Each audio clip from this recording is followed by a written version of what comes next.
Good afternoon, Madam President. Good to see you up there, and delighted to be able to speak to the Chamber today regarding House Bill 5269, an act concerning remote meetings under the Freedom of Information Act. Just listening to the chairman of the Government Administration Elections Committee speak a moment ago about the bill before us, I certainly am sympathetic to the notion that remote meetings have been advantageous over the period of the pandemic, and they remain advantageous. What it concerns me more than anything is the mischaracterization of what's going on here. You know, this is not a debate or an argument about whether we're going to have remote meetings or in-person meetings. That's not the debate. The debate is about whether or not we are going to allow local governments to stop having in-person meetings. That's what the debate is about. And that's a much more important issue, because I'm in favor of remote meetings. I said it at the beginning of virtually every public hearing and committee meeting that I participated in over the last 2 years, that I was delighted for the opportunity to participate in a remote meeting which has invited many, many more participants than we've ever had before. And I think that's a great thing, and I would love to see that continue on every level. I think that our meetings should continue to happen remotely, but they also need to happen in person. And the issue with the legislation that is before us is that this allows for the elimination of in-person meetings. And that, Madam President, is unacceptable. I'm going to get into a lot more details about why it's unacceptable before the end of this conversation, but I do want to go through the bill a little bit first. I just want to, while it's fresh in my mind, react to two comments that were made, though. One is that this is permissive. Yes, it is permissive for those public agencies to decide whether or not to meet in person or remotely, but it is not permissive from the public. The public will have no choice. The public will have to accommodate whatever the public agency decides. And that's wrong, Madam President. That is contrary to our system. Our system in America relies on representative government and the ability for the citizens to communicate with their elected representatives. It was also said that it might be harder to go back to the rules that we used to have. And while I respect the chairman very much, I just think that's an absurd thing to say, because the fact is, that's the way we did it for decades upon decades. And there's nothing wrong with that. And there's no reason why, in this current environment, that we cannot have Board of Ed meetings and town council meetings return to being in person. And if people choose, to also add the addition of a remote meeting, which is what I would like to see and what I will continue to advocate for. But I do want to, before we go any further, make it abundantly clear that this debate is not about whether we're going to allow remote meetings. My understanding, and I'll start with that as the very first question, actually, Madam President, is there anything in our law preventing remote meetings currently? Through you, Madam President.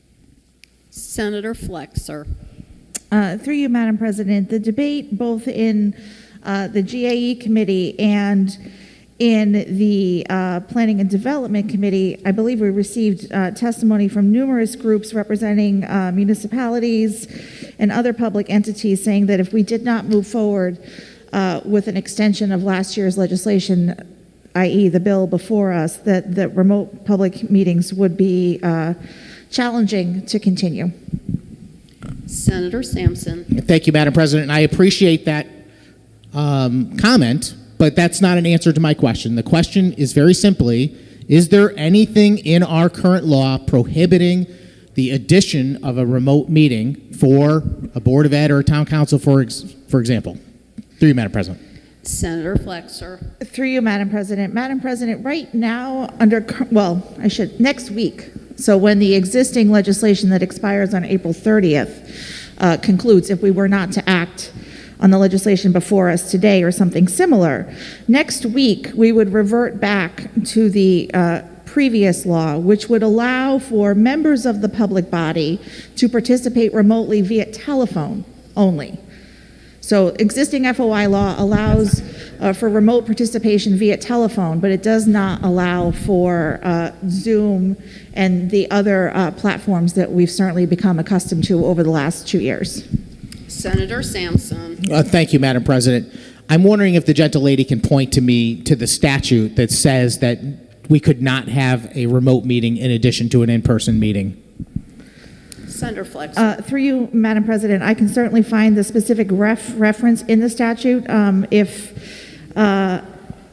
given a moment, but I can tell you that the Freedom of Information Commission has told us that that is the existing law in the absence of the current Public Act that expires on April 30th and that will no longer be in place next week. So I can certainly get that exact statutory reference, but the Freedom of Information Commission has told us that that is the existing law, and if the good senator wants the specific reference, I would be happy to get that if given a moment.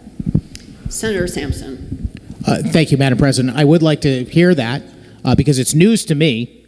My understanding is that there is nothing in our law that prohibits the addition of remote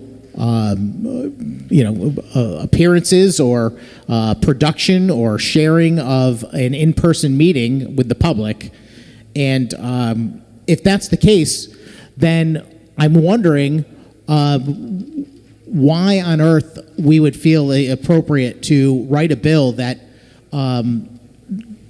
not only requires that these meetings continue, but also says that the in-person meetings can stop. I guess I'm trying to rephrase a question in reverse. Let me rephrase that and just ask, if that's the case and remote meetings are in fact going to expire on April 30th, 2022, which I don't believe is true, but if it was, then why on earth would we be writing a bill that not only allows them to continue, but also causes in-person meetings to potentially cease?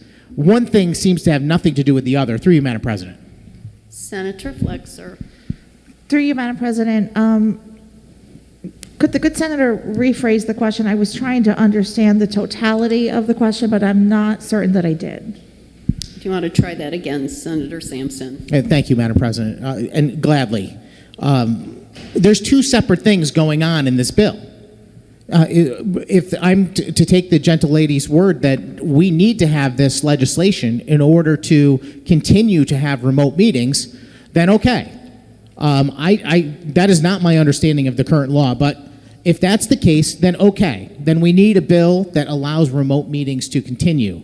But why do we need a bill that allows remote meetings to continue while simultaneously allowing in-person meetings to be done away with? Through you, Madam President. Senator Flexer. Through you, Madam President. So just to clarify, the good senator doesn't want the specific reference anymore, but he wants an opinion about why we would move forward with this. So I think I understand the question. So the bill before us will allow these municipal bodies to continue to operate remotely if the membership of that body chooses to do so. And to further clarify, if a meeting is scheduled remotely of a particular body, any member of the public could certainly participate in the platform that's provided if this legislation were to pass, but there would also have to be an option for people to participate via telephone. And so will there be bodies that could potentially only have their meetings using a remote platform? Yes, there will be. I think that's good policy, and I think that perhaps is the root of the difference of opinion here on the bill before us, Madam President. Senator Sampson. Thank you, Madam President. First, I would still like that citation because I would like the opportunity to look at it myself and verify, in fact, that that is true. We don't have to have it right this second. We're going to be talking for a few minutes, and I simply suggested that we continue the conversation while that's being obtained. And because I trust the chairman. I don't doubt that what she's telling me is true, and I just would like to see it for myself. So we should come up with that because I think it's important for the folks in this chamber to know what the current law actually says. But I am extremely appreciative that we did just get to the bottom of this issue in the last exchange. And that is that this bill is going to create a situation where in-person town meetings will disappear in some cases. And that's the concern that I have. If you read this, the bill that's before us, the language that really is operative starts on line 115 and ends on line 119. And it basically says, any public district meeting held pursuant to this section may be accessible to the public by means of electronic equipment or by means of electronic equipment in conjunction with an in-person meeting, in accordance with the provisions of Section 149 of Public Act 21-2 of the June special session, which I have a copy of also, and I have a few questions about that since it's referred to in this bill. But the operative words there are or. It says by electronic equipment or by electronic equipment with an in-person meeting. This is a major departure from the status quo in the United States of America up until last year, where our town governments, where boards of education and town councils were there set up by the people who live in those towns and elected those individuals to be accessible to them when they make policy. So this bill is not about the difference between remote meetings or not remote meetings. We're all in favor of remote meetings. Everybody thinks it's good to provide more access. I'll make a note, by the way, that my experience in the legislature about remote meetings has been a positive in most cases, but I would point out that while we did in fact see an increase in people participating in public hearings and things like that because they had a new way to access us, because the majority of our business takes place during business hours and people are working or they live far away and it would be an inconvenience to travel here and find a place to park and take time off from their job or what have you. I think that's a net positive in a big way. And I'm as supportive of that as any person could be. But at the same time we did that, we also shut people out who wanted to come here in person and see us, to look us in the eye, to shake our hand, or to wag their finger in our faces because we deserved it, as far as they were concerned. And that's what the problem is that we, in effect, with this bill, would be eliminating the ability for people to come and greet us in person for good or bad. We also, in the process of having remote meetings here at the Capitol, we told people that don't have access via Zoom, you're out of luck. If you live in a part of the state where you cannot simply use a computer because there's no internet access, or because they personally don't have the technology or don't understand how to use the technology, maybe they're elderly, something like that, sorry, you lose. You do not get that access any longer. That's wrong, Madam President. That is contrary to our system. The whole basis of America. I get up in this chamber almost every day to remind us about how our system is supposed to work because we have drifted so far away from it. We are drifting and drifting and drifting farther and farther away from the way this is supposed to work. The way this is supposed to work is that the people have the power. The individuals we represent are the most powerful thing in our society. The government responds solely to their needs and their requests. We are not their kings. We are not their bosses. We do not dictate to them. We respond to their wishes. And as government gets farther and farther away from that person, it should have less power, not more. And when we start to write laws that dictate to government that are closer to the people, we're messing up. I mean, there is a purpose to right-sizing government. There should be a state policy for some things. There should be a federal policy for some things. There should be a town policy for some things. And for most things, there should be no laws except for the pursuit of happiness granted to every person born in this country by right.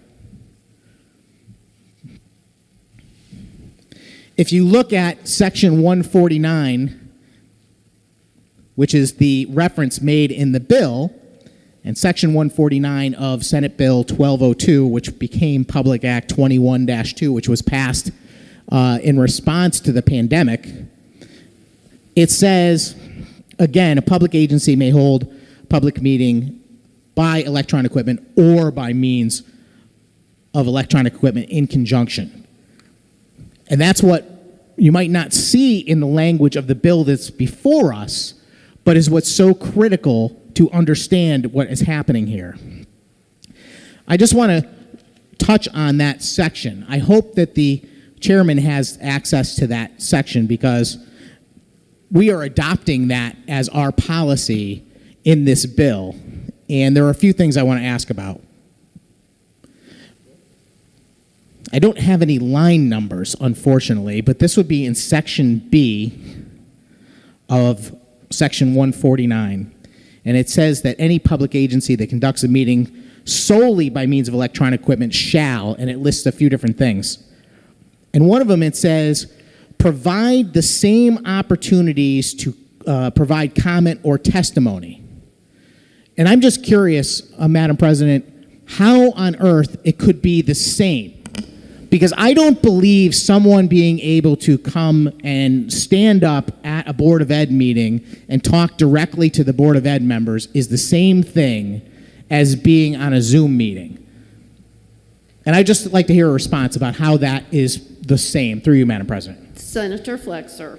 Thank you, Madam President. Madam President, through you, I think that this may get to the heart of the disagreement on the legislation before us, Madam President. So the section that the good senator just referenced is the requirement that a public agency will have to have a public space so that the people that the good senator is concerned about, people who may not be familiar with using a computer or a smartphone, who may have internet connectivity issues, each of these bodies, if they choose to meet remotely, will be required to have a public space where a person can come and participate in the meeting in that public space. There is a disagreement as to whether or not that's the same as standing in front of people physically in the same room, but it will be the same level of participation that those who have more familiarity with computers and smartphones and that kind of technology and have the internet capability. It will be an access point that will be equal to any other person who wanted to participate in the meeting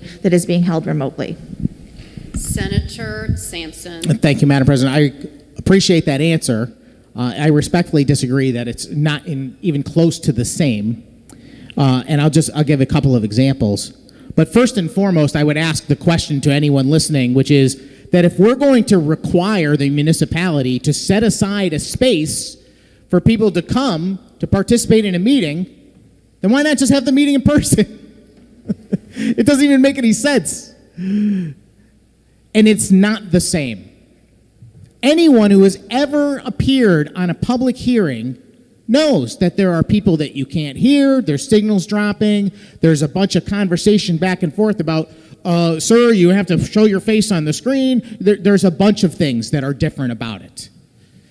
The person running the meeting has way more power to control the meeting. They can mute people. They can boot them right off the Zoom. Not to mention the technological difficulties that sometimes occur. And every one of us has experienced them. I challenge any legislator who's been on a series of Zoom committee meetings and public hearings to say that they've never had a problem where they got bumped off or their computer crashed or they couldn't get on or no one was letting them in or God knows what. And it happens all the time. In that same section I just referenced under subsection B of Public Act 21-2, subsection 149, subsection B, it says, and I think this is critical, it's proof it's not the same. It says, well, except that a public agency is not required to adjourn or postpone a meeting if a member of the public loses the ability to participate because of an interruption, failure, or degradation of such person's connection to the meeting by electronic equipment, which is a reality that we're all aware of. I'd encourage members to get up and testify and tell us that they've been on, numerous Zoom meetings and they've never had a failure, because I don't think that's ever going to exist. There's also a note here that says that The meeting must be recorded or transcribed, excluding any portion of the meeting that is an executive session, etc. And such transcription or recording is posted on the agency's internet website and made available to public view. This is a municipal mandate in my the way I'm reading it. To listen to and copy in the agency's office or regular place of business, not later than 7 days after the meeting. And I have a concern about that, because what if the meeting is time sensitive? What if that meeting is something that is going to generate concern for the members of that community in the very, very near future, and yet their access to it is prohibited for 7 days? Just moving on. If you read this section 149, I think you find out that you're actually, by voting for this bill, imposing a lot of requirements on your town government.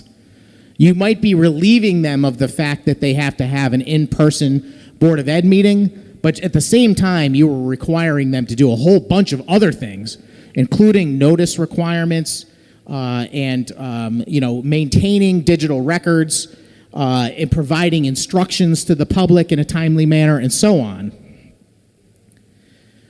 There is some stuff I was going to talk about in here, because they start talking about exactly how votes are taken, and I just noticed that some of these things do not work in real life practice.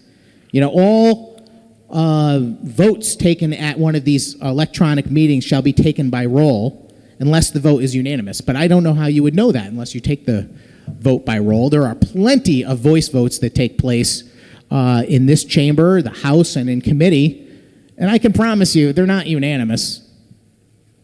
A lot of people just don't bother to answer, because the whole point is that it goes by without a challenge from the minority, not that there is no dissent. That's an entirely different process than what we do in person. And I have another concern too, which is that right now, people can show up at their in-town meeting in person anonymously. If I want to go sit at the town council meeting in the back row and listen, no one needs to know who I am. It's nobody's business that I'm there. I'm concerned about what the town's doing, but no one needs to know my name or anything like that. But yet, if you put this bill into place and you get rid of in-person meetings in cases across our state, you're going to have a situation where you can no longer participate or even watch anonymously. That's not to say that some towns do simulcast and broadcast their meetings and people do watch, but you can certainly not participate anonymously. So those are just some of the concerns that are in the actual legislation. But I just want to close by having a conversation about my concerns about this bill. This is just part of what I think is an ugly trend away from the way things are supposed to work in our American system, which, as I mentioned, is a representative system. This is, by its very nature, the definition of progressivism. A lot of people, including a lot of progressives, I think, don't even understand what that actually means. But if you trace the roots of the notion of the political ideology of progressivism, you go all the way back to the 1920s. And if you study it, you learn what progressivism actually is, which is essentially a transition away from a representative form of government where people are elected and held accountable to the voters that elected them to make policies that they choose, to a different type of world where there are bureaucrats that are behind obstacles making decisions for us on how we live our lives. And we can see it happening all the day. We have more state agencies every year than we had before. We have more federal agencies than we had the year before. And those agencies are being given authority by legislative bodies here in Connecticut, across the country, and in the federal government to promulgate regulations and make policy. We had a big debate last night about how a landlord would have no redress in a certain circumstance if a bill passed, because essentially he'd be having to deal with the Office of Early Childhood, and ultimately they're the decider of whether that person was wrong or right, and ultimately who does he appeal to? Back to them. And that's what's going to happen more and more as this goes on. We are going to get farther and farther away from our system that actually works because the voters have direct contact with their elected officials. The farther we separate the people from their elected officials, the more bureaucracy that we make that is in the far off distance that we can't get to, that we cannot even communicate with or argue with. And they have no fear. They have no fear. If one of us makes a bad policy call up here or a bad judgment or a bad vote, we have to worry that we are going to upset our voters. That's what keeps us honest. That's what makes us do our job right. That's how our system works. But if we say, we're going to create this state agency over here, and they're going to make the decisions, whenever they screw up, we can go, well, it wasn't us. It was that state agency. How does that help our constituents? It doesn't. That's what progressivism is. And this building is making more of it every day. And this bill is all about that. It's all about separating the local town officials or the state officials from their constituents.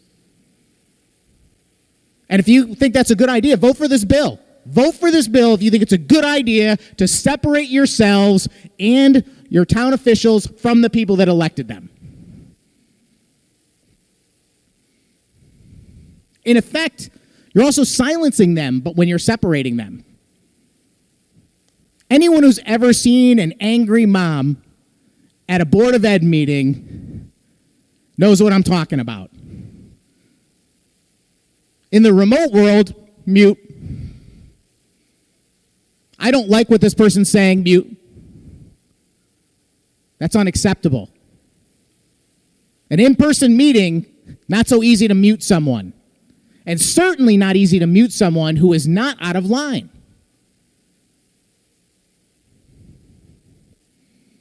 Think about things that are going on in our town governments. Think about West Haven just for a moment. I don't want to cast aspersions about everybody in the town government, but there's something going on there. There is some stuff happening in that town government. Do you think the people of West Haven trust their town officials right now? I don't. And what if they were corrupt? And I'm not saying they are. But imagine you had a completely corrupt town government, the kind that maybe robs the taxpayers' money for their own purposes instead of using it for what it is intended. Do you think that corrupt town government is going to really like to give an audience to their constituents where their constituents have the full range of their voice by being there in the room with them? No, they're going to be all for something like this. Mr. Mayor, I have a question about that money. Mute. That's the problem. I'm not in favor of muting my constituents. And it's not just the people, by the way. All of these bodies that we're talking about, these are elected bodies. They typically have members of both parties on them. Luckily, I tend to serve with people that are pretty fair to me on the various committees that I serve on in this legislature. But I can say that I have witnessed, particularly on the Labor and Public Employees Committee, my colleagues being redressed and muted for their commentary because the chair didn't agree with it. Something that may have happened in some other fashion in an in-person meeting, not even justifying the behavior of any of the members or calling into question any of it. Just saying it's different. Because the argument is this is the same. It's the same, Rob. It's the same. They'll have the same access. It's not the same. It's not even close to the same. The members of these various bodies are going to be adversely affected. If you're a member of the minority and you want to have your voice heard on a town council meeting or a board of ed meeting, I can guarantee you the newfound power of Zoom will stop you from having the same voice you would have in person. Mute.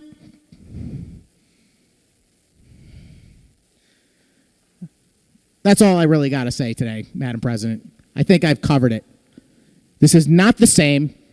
This is not the American system.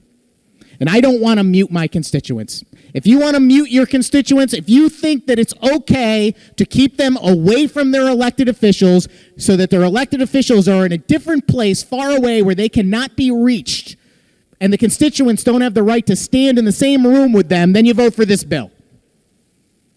But I don't recommend it because I think people will understand when this begins to happen that this is bad. I know that people in my district, I know when they find out that the Board of Ed is not going to meet in person anymore, they're not going to be happy. Should we do this in an emergency? Maybe. I'd be open to an amendment that says in an emergency situation we do this, just like we did, but not on a day-to-day basis. And I almost forgot, Madam President, just to get on the record with my comments here, and just to put it on the record for every one of us to vote on, I have an amendment. The clerk should be in possession of LCO 5337. I ask that it be called, and I have an opportunity to summarize it. Mr. Clerk. LCO number 5337, Senate Schedule A. Senator Sampson. Thank you very kindly, Madam President. This is a very simple amendment. It does not get rid of the opportunity to do remote meetings. In fact, as was stated from the outset, if remote meetings would disappear on April 30th, then I think this is a great amendment because this keeps those remote meetings going. I stand by my position, which is that I don't believe there's anything in the law that prevents remote meetings from existing anyway. But if that's the case, and we need to keep them going by virtue of legislation, well, here you go. You adopt my amendment, you keep the remote meetings going. What the other thing my amendment does is it prevents the elimination of in-person meetings. If you value in-person meetings, as I have made very clearly today, is important to maintain our American system, then please support my amendment. It's a way for you to support remote meetings and our American system of in-person meetings. I move adoption, and I'd like a roll call vote, Madam President. Bill. Senator Sampson. Thank you, Madam President. I'm just going to take a couple of moments to kind of wrap up my comments, and I think I want to speak a final time just because I think it's important to make this language and the bill that's before us abundantly clear to the people in the room. We've had a lot of conversation regarding the amendments, and there still seems to be some confusion about what this bill says and does. And I don't want anyone casting a vote in this chamber without understanding fully what they are voting on. My good colleague, Senator Minor, mentioned that he was unsure about whether or not the current law would be satisfactory for someone to have a remote meeting. I'm not suggesting that people would replace their in-person meetings with remote meetings, but I understand his point entirely. But sadly, we cannot go back in time because we had that amendment. I had offered out of the gate today LCO 5609, which was essentially enabling language, if it is actually needed, which I don't believe it is, but enabling language for remote meetings to continue, which I believe they certainly can. And I will state for the record that I remain in support of a broad expansion of access to our constituents to reach us through any means possible. But that brings me back to what I wanted to say, which is that the bill before us, again, is not about remote meetings. It has very little to do with remote meetings. Remote meetings are here to stay. If we need a bill to enable remote meetings in some way, shape, or form, then let's bring that bill forward. Let's pass it. But this bill is not about that. This bill creates a situation where towns can choose to forego their in-person meetings.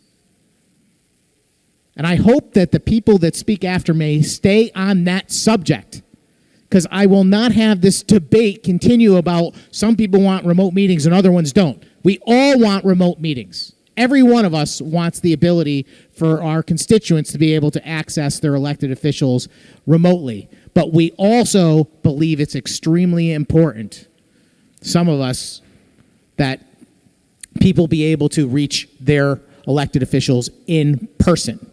And that's what this bill is about. It's about ending that. And that's why I'm so adamantly opposed.